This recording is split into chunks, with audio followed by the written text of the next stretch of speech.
네, 자, 이어서 하겠습니다. 이번에는 우리가 10월 28일 거래를 한번 볼까요? 안동상사에 대여한 단기대여금 500만 원과 이자 25만 원을 서울은행 보통예금 계좌로 회수했습니다. 자, 안동상사가 원천징수를 안 했군요. 그러면 여기서는 선납세금이 없겠습니다. 만약에 안동상사가 25만 원 우리에게 이자를 주면서 만 원을 공제하고 주었다. 그리고 그것을 우리가 원천징수 영수증을 받았어요. 그러면 우리가 만 원에 대해서는 선납세금 자산 처리해 주면 됩니다. 자, 그런데 원천징수를 안동상사가 안 했습니다. 전부 다 뭐예요? 이자 수익이 되죠. 자, 단기 대여금이라는 자산은 감소합니다. 그리고 뭐는 늘어요? 보통 예금으로 회수했으니까 보통 예금이라고 하는 자산은 증가하죠. 그래서 입력을 이렇게 합니다. 10월 28일로 날짜 바꾸시고 차변은 보통 예금. 차변은 보통 예금. 은행은 서울은행 되겠고요.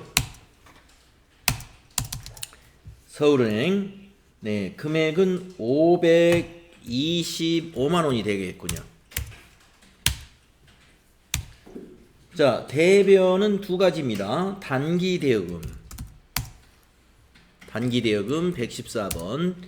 거래처는 안동상사 500만 원 자산 감소하고요. 또 대변에 수익이 발생하죠. 이자 수익, 영업 외 수익입니다. 그래서 900번대 901번 이자 수익. 네, 방향키로 가셔서 25만 원 이렇게 분계가 됩니다. 차변의 보통예금 서울은행 525만원 자산 증가, 대변의 단기대여금 안동상사 500만원 자산 감소, 대변의 이자 수익 25만원 수익 발생. 이렇게 됩니다. 다음 29번 문제 보겠습니다. 10월 29일 만기가 도래한 서울은행 정기예금 1,000만 원을 해지하고 예금의 원금과 원천징수세액을 차감한 이자 23만 8천 원을 서울은행 보통예금 계좌에 입금하였다. 자, 이게 이제 우리가 원천징수를 당했군요. 자, 서울은행의 정기예금 1,000만 원을 오늘 만기가 되어서 해지했습니다. 해지하고 원금하고 이자를 받게 되는데 원천징수세액을 차감한 이자가 25만 3,800원입니다. 이거는 실제로 받은 돈이고, 그러면 실제로 받은 돈이 25만 3,800원입니다. 그것이 보통예금에 입금됐어요. 그리고 이자는 모두 30만 원인데 법인세 42,000원, 법인 지방소득세 4,200원, 그것을 어떻게 해요? 차감하고 요만큼만 받았다, 이런 얘기입니다. 정리되셨죠? 자, 그러면 먼저 차변의 보통예금을 먼저 한번 입력을 해보겠습니다. 10월 29일 거래. 10월 29일 거래 입력할까요? 차변에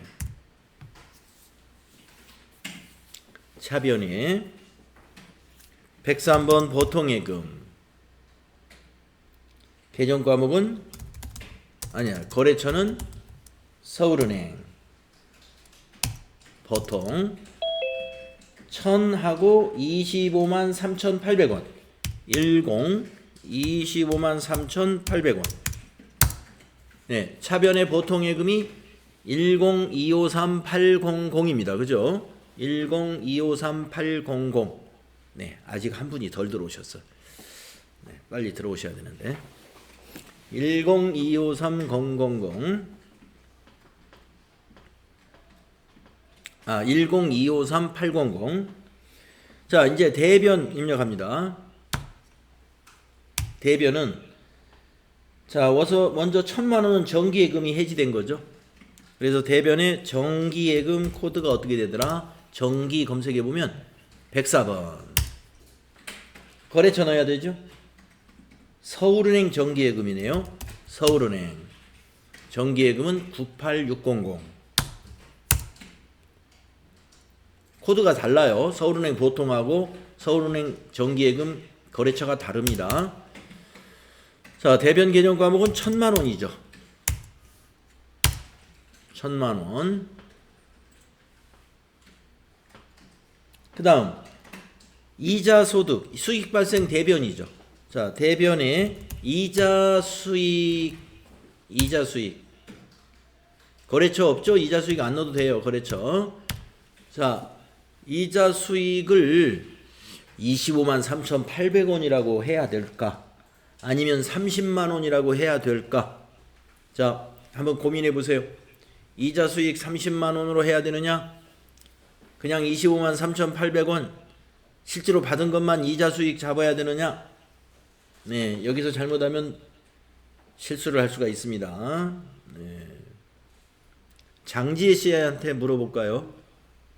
네, 장지혜 씨 어디 계시죠? 네. 네, 얼마로 이자 수익 기록할까요? 30만 원. 맞습니다. 요거 30만 원을 기록해야 돼요. 25만 3,800원이 딱 남았으니까 그거 기록하고 딱 끝내버리면 이거 틀리는 겁니다.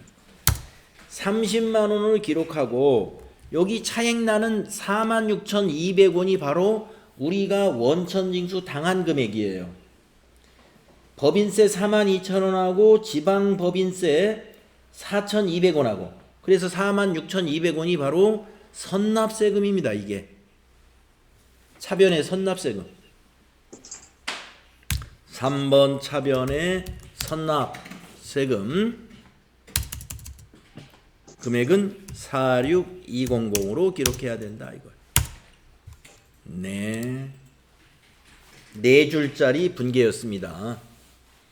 이렇게 한 4줄 정도가 되면은 이게 좀 정신이 없을 수가 있어요. 네. 차분하게 정리하셔야 됩니다.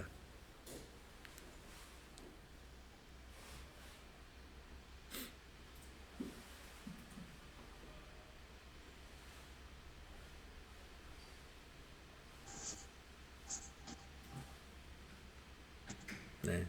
차분하게 정리가 되어야 돼요. 자, 이때 바로 선납세금이라는 개정 과목이 나타납니다. 이럴 때 나타납니다.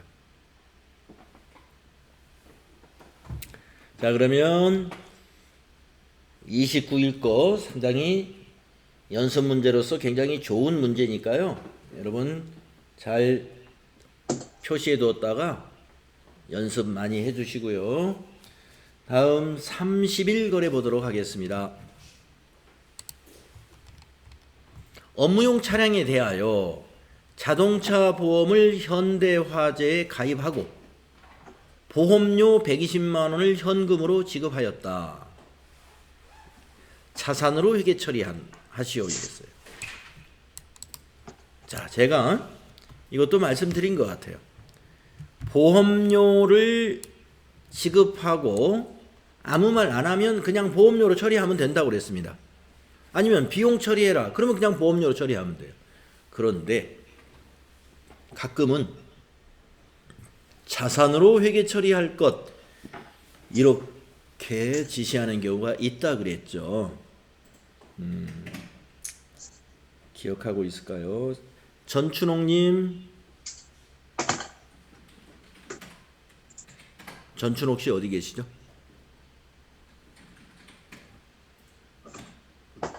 전춘옥 씨가 아직 못 들어오고 계시나 본데. 전춘옥 씨 문자 한번 제가 보내볼까요?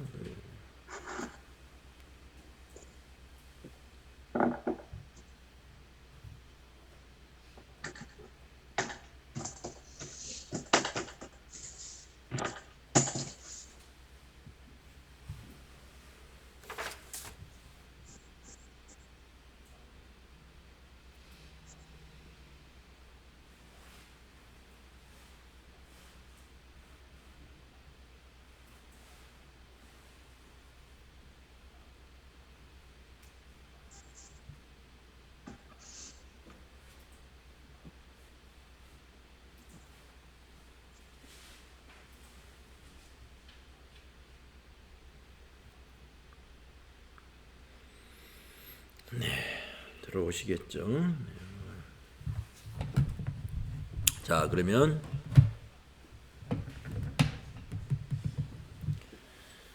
최훈이 씨. 네.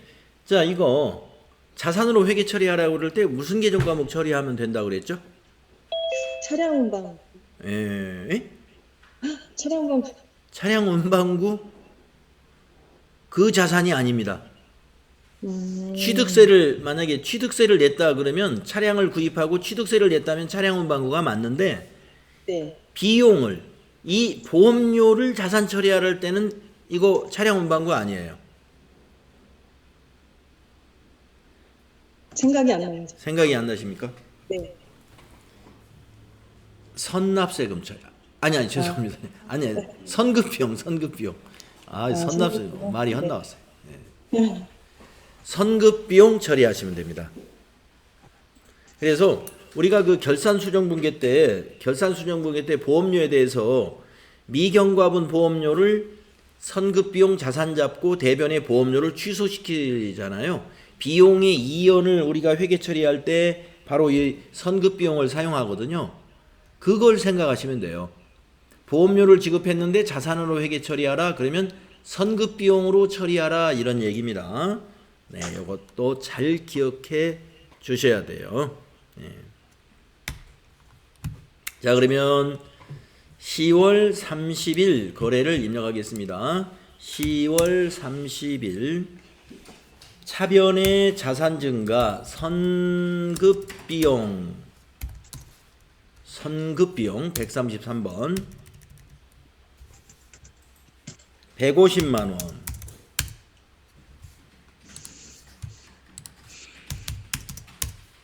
대변에 현금 지급했네요. 101번 현금. 101번 현금. 150만 원. 자, 또 문제 하나 내보고 가겠습니다. 네. 출금전표로 작성해도 괜찮은 거 아, 예, 출금전표도 물론 괜찮습니다. 네. 자, 문제 하나 내보겠습니다. 지금 10월 며칠 날이었어요? 10월 30일입니다. 10월 30일. 보험 기간이 10월 30일부터 내년 10월 30일이면 1년인가요? 네, 이렇게. 그러니까 보험 기간이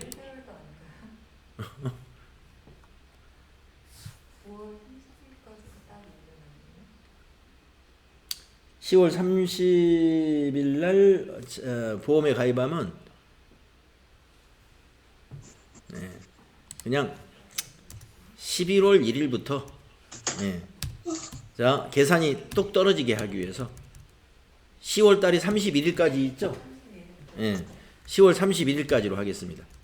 자, 보험 기간이 이렇게 됩니다. 예, 그리고 보험료 150만 원. 자동차 보험료. 지금 이 분계예요. 150만 원. 지급했습니다. 그리고 분계를 이렇게 했어요. 지금 방금. 차변에 선급비용 150만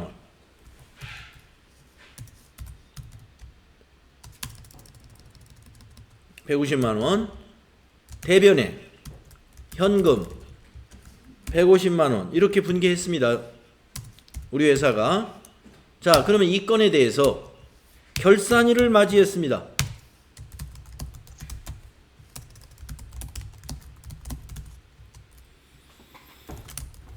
그러면 미경과 보험료에 대해서 아니 이건 미경과를 따지는 게 아니라 경과된 보험료에 대해서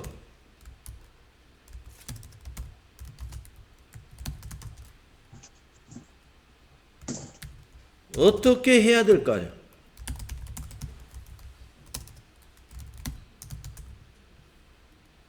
어떻게 해야 될까요? 경과된 보험료에 대해서는 어떻게 해야 될까요가 첫 번째 질문.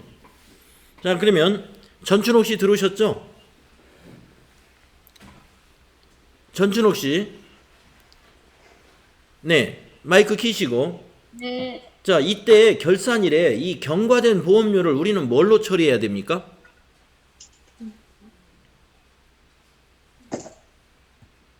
아, 갑자기 생각이 안 나. 갑자기. 예. 그러면은 좀 예. 자, 전춘욱 씨가 늦게 들어와서 갑자기 생각이 안 나면 홍정화 씨한테 한번 물어보겠습니다. 예? 홍정화 씨. 차변의 보험료고요. 25만 원. 음. 대변의 소급 비용 25만 원. 아, 예. 분계까지 말씀하셨어요. 맞습니다. 보험료로 예. 보험료로 처리해야 돼요. 보험료로. 경과된 보험료. 근데 25만 원 나오던가요? 네. 어디 계산을 한번 해보겠습니다. 그걸 제가 질문을 하려고 그러는데 벌써 답을 말해버렸어요. 그러면 경과된 보험료는 어떻게 계산하느냐? 150만 원 곱하기 자 11월 1일 날 가입했으니까 11월, 12월 두 달이죠. 곱하기 2 나누기 12 하면 경과된 보험료가 나옵니다. 계산기로 계산을 이렇게 하는 거죠. 계산기 어디 갔어?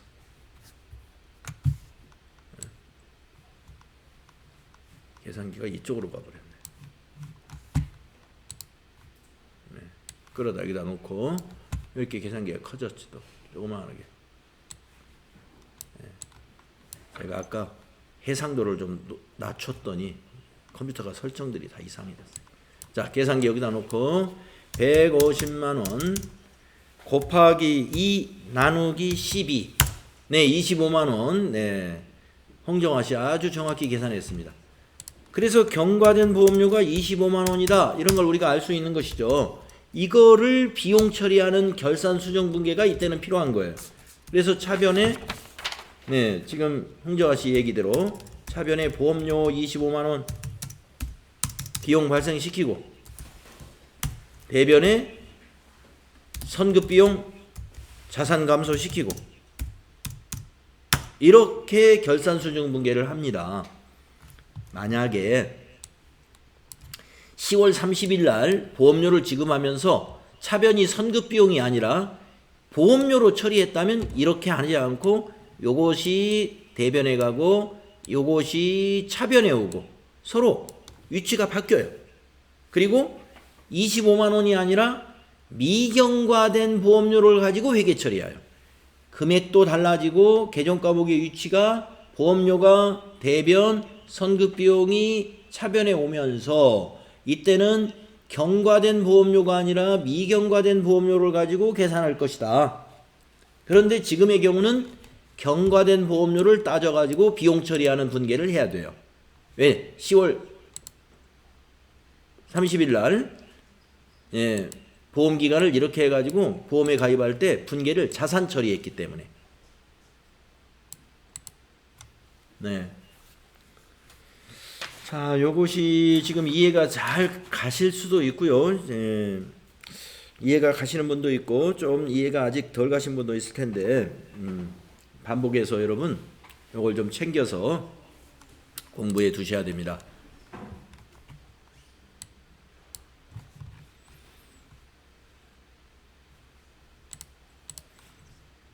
자, 다음 문제로 가보겠습니다. 10월 31일 창고 건물의 신축 공사가 완료되어 9월 5일 날 지급한 공사 착수금을 제외하고 공사장금 2천만 원을 서울은행 보통예금 계좌에서 이체했습니다. 자, 여러분 있잖아요. 우리가 9월 5일 날 착수금을 줄 때 계정 과목을 뭘로 처리했는지 생각을 한번 해보세요. 네, 건설 중인 자산으로 처리했을 겁니다. 한번 조회해 보겠습니다. 자, 9월 5일로 한번 조회해 보세요. 일반 전표 9월 5일 네, 보세요. 창고 건물 신축 공사 대금 1,000만 원을 건설 중인 자산이라는 이 건설이 끝나면 이 건설 중인 자산은 원래의 개정 과목으로 대체가 되어야 돼요. 오늘이 바로 그날입니다. 자, 그래서 9월 5일 날 착수금 1,000만 원이 건설 중인 자산이었고, 오늘 공사대금 2천만 원을 잔금을 치르고 보통예금 계좌로 이체시킬 때 지금 상황이 어떻게 됐냐면 건물 공사가 완료됐어요. 완료되는 시점에 어떻게 한다고요?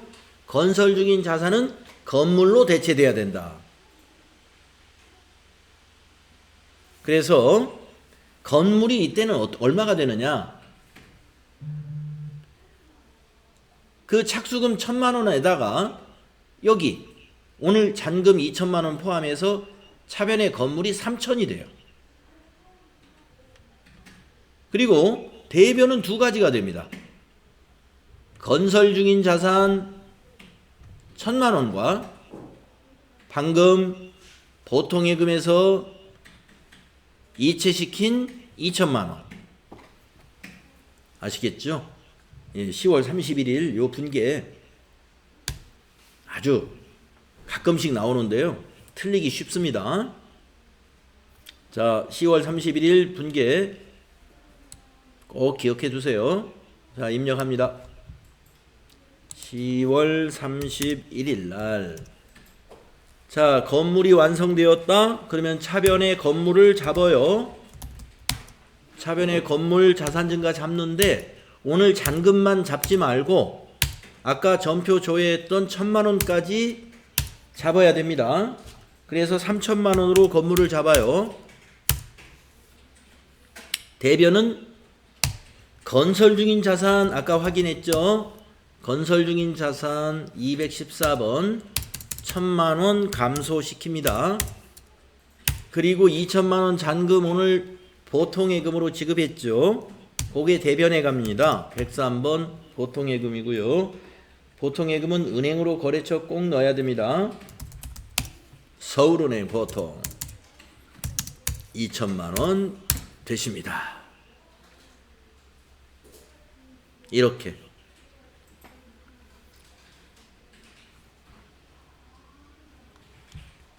자, 이 문제 아주 중요한 문제입니다. 가끔씩 나오는데요. 이 가끔씩 나오기 때문에 이 사람들이 이걸 많이 틀려요. 9월 5일 거래를 이 건설 중인 자산에 9월 5일 거래를 일단 조회를 할 줄 알아야 돼요. 아, 그래서 이 1,000만 원이 건설 중인 자산으로 착수금이 지급됐었구나. 그럼 완공이 되면 어떻게 돼요? 건설 중인 자산은 대변에 가고 그만큼이 건물로 대체된다 이거죠. 자, 32번 문제 보겠습니다. 창고 건물을 등록하면서 법령에 의해 공채를 액면 금액에 구입하고 대금은 30만 원을 현금 지급했습니다. 그런데 공채를 매입할 때 시가는 26만 원이었어요. 그리고 우리는 이거를 단기 매매증권으로 회계 처리할 거예요. 여러분, 단기 매매증권이라는 투자 자산은 단기 매매증권은 시가를 취득원가로 봐야 됩니다. 구입한 가격 요거 보면 안 돼요. 시가로 구입을 못 했습니다. 강제로 30만 원에 구입을 했어요. 강제로. 그러면 요 차이가 얼마예요? 요 4만 원을 뭘로 처리할 것인가? 이것이 여기서 이슈가 됩니다. 4만 원을 뭘로 처리할 것인가? 자, 여러분 이렇게 생각하셔야 돼요. 우리가 이 단기 매매 증권을 말이죠. 시중에서 산다면 26만 원에 살 수 있는데 지금 건물을 등기하면서 법령에 의해서 공채를 강제로 사게 됩니다. 액면가로 사죠. 이 채권은 액면가는 만기 때 돌려줄 금액이에요. 우리가 돌려받을 금액. 그런데 만기 때는 30만 원이 되지만 지금 현재 가치는 26만 원이에요. 그러니까 현재 가치로 산다면 26만 원에 사니까 단기 매매증권은 차변에 26만 원으로 기록해야 된다고 그랬죠. 그러면 이 4만 원을 뭘로 기록하느냐면은 이 건물의 취득원가로 기록해야 돼요. 건물. 그러니까 단기 매매증권의 취득 비용이 아니라 건물. 왜? 건물 때문에 이 채권을 법령에 의해서 구입하게 되므로 순수한 투자를 목적으로 채권을 샀다면 26만 원에 사는 건데 건물 취득하면서 사는 것이기 때문에 4만 원을 더 많이 지불했단 말이죠. 그러면 요 4만 원은 무엇 때문에 더 많이 지불했느냐? 건물 때문에. 그래서 건물의 취득원가다 이거예요. 여러분 차량을 살 때도 이런 문제 나올 수 있습니다. 차량을 매입하면서 무슨 공채를 30만 원에 샀다. 그런데 그 공채의 시가는 26만 원이다. 이렇게 나왔단 말이에요. 그러면 단기 매매증권으로 처리하는 것은 26만 원이고 4만 원은 차량 운반구로 처리해야 돼요. 차량을 구입할 때라면. 근데 지금은 건물 등기할 때니까 건물의 취득원가로 봐라. 자, 그러면 정리가 됐죠? 이것도 아주 중요한 문제네요. 연습할 문제가 그렇게 별로 없는데 이런 문제가 여러분 한 문제씩 끼워서 출제가 됩니다. FOT 1급에. 이런 문제 잘 처리하실 수 알아야 됩니다. 자, 날짜가 10월 31일이에요. 밑에다 입력하겠습니다. 차변의 단기 매매증권하고 건물로 나누어지죠. 네, 차변의 단기 매매증권은 107번은 26만 원 공정가치로 기록을 해야 되고요. 또 차변에 4만 원 더 주는 것은 건물 때문이다. 건물 취득원가로 기록을 하고요. 대변에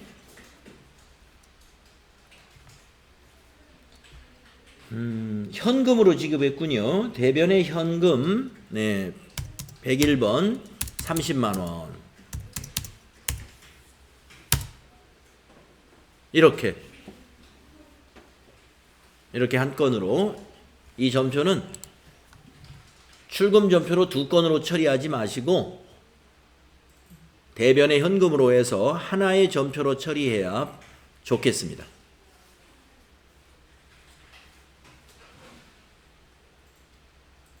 아시겠죠? 이 문제 지금 처음 나왔어요. 이런 문제. 가끔 시험에 나옵니다. 건물 또는 차량 운반구로 문제가 많이 나와요.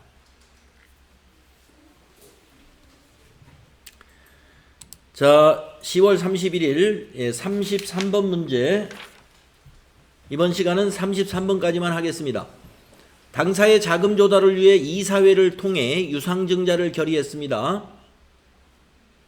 유상증자는 뭐냐? 주식을 발행하는 것입니다. 유상으로. 돈 받고 발행한다 이런 말이죠. 서울은행 보통예금 계좌로 유상증자 대금이 입금이 되었습니다. 그러면 보통예금 차변에 기록하겠군요. 보통예금에 입금된 금액을 차변에 모두 기록하면 돼요.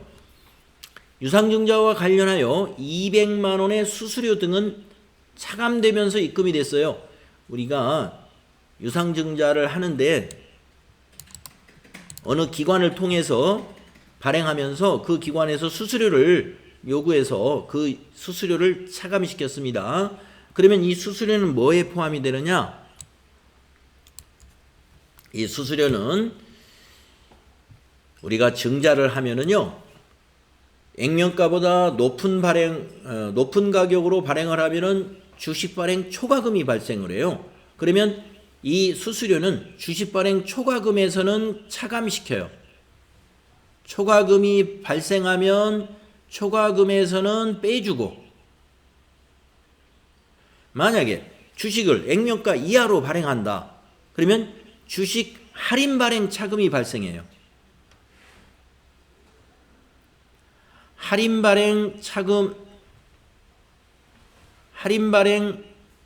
주식 할인 발행 할 때는 그 할인 발행 차금에다가 가산을 해요. 할인 발행 시에는 할인 발행 차금에 가산시키고 초과 발행을 할 때는 주식 발행 초과금에서는 빼준다 이 말이에요. 별도의 비용 처리하면 안 돼요. 200만 원을. 자, 그러면 보겠습니다. 5,000주를 발행했네요. 근데 액면 금액은 한 주당 10,000원인데 12,000원씩 발행했으니까 초과 발행이 발생했습니다. 그러면 200만 원은 주식 발행 초과금에서 빼주면 됩니다. 차감시키면 됩니다. 자, 이렇게 정리하시고 여기에는 분계가 어떻게 되느냐면은 차변의 보통예금이 오고요. 대금의 이 액면 금액, 액면가가 바로 자본금이 됩니다. 자본이 증가하죠. 그리고 초과 발행을 했기 때문에 주식 발행 초과금이 발생해요. 주발초. 이렇게 세 개의 계정 과목으로 분계하시면 돼요. 차변의 보통예금, 대변의 자본금, 대변의 주식 발행 초과금. 이것이 액면가보다 높은 할증 발행 시의 유상증자 분계가 되겠습니다. 할증 발행 시의 유상증자 분계. 차변의 보통예금, 대변의 자본금, 대변의 주발초. 자, 입력해 봅시다. 10월 31일 저 밑에다가 차변의 보통예금을 먼저 한번 생각해 보세요. 자, 보통예금 무슨 은행이냐면 서울은행 통장입니다. 얼마 들어왔나요? 자, 발행 금액이 5,000주 한 주당 10,000원이니까 5천만 원. 5천만 원이 들어온 게 아니라 200을 빼고 들어왔죠. 4,800만 원이 들어온 겁니다. 그죠? 자, 이제 대변, 자본금. 자본금은 항상 액면가로 계산하는 거예요. 계산 잘못했어요. 네. 자, 발행 금액이 5,000주를 12,000원에 발행했으니까 계산 다시. 자, 5,000주 곱하기 12,000원.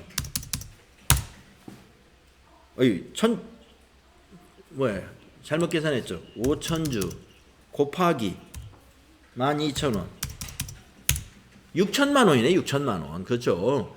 6천만 원에서 200을 빼야 되죠. 네, 5,800입니다. 4,800이 아니라 5,800. 자, 여러분 차변의 보통예금 5,800으로 고쳤습니다. 자, 대변. 대변은 액면가라 그랬습니다. 액면가니까 얼마예요? 자본금이. 여러분 얼마입니까? 액면가. 5천. 예, 5천. 5천. 그리고 대변에 주식 발행 초과금, 이 주발초라고 줄여서 말할 수 있는데 341번입니다. 주식 발행 초과금입니다. 주식 발행 초과금. 그 다음에 주식 발행 초과금에 반대되는 계정 과목 여기 보이네요. 주식 할인 발행 차금. 만약에 주식 할인 발행 차금이 생겼다 그러면 200을 여기다 더해야 돼. 그런데 주식 발행 초과금이 있다 그러면 200을 빼준다 이거예요. 여기서. 그래서 빼준다는 얘기가 뭐냐. 주식 발행 초과금 선택을 해놓고 빼준다는 얘기가 뭐냐면 원래는 6천만 원인데 자본금은 5천이잖아요. 그러면 주발초가 원래 1,000만 원이에요. 원래 1,000만 원인데 200을 어떻게 해요? 빼주라 그랬으니까 주발초를 800으로 기록해라 이 말이에요. 800으로. 그래가지고 이게 차대변이 딱 맞는 거예요. 원래 주식발행 초과금은 1,000만 원입니다. 그런데 유상증자 관련해서 수수료 200만 원은 주식발행 초과금에서는 차감시켜라.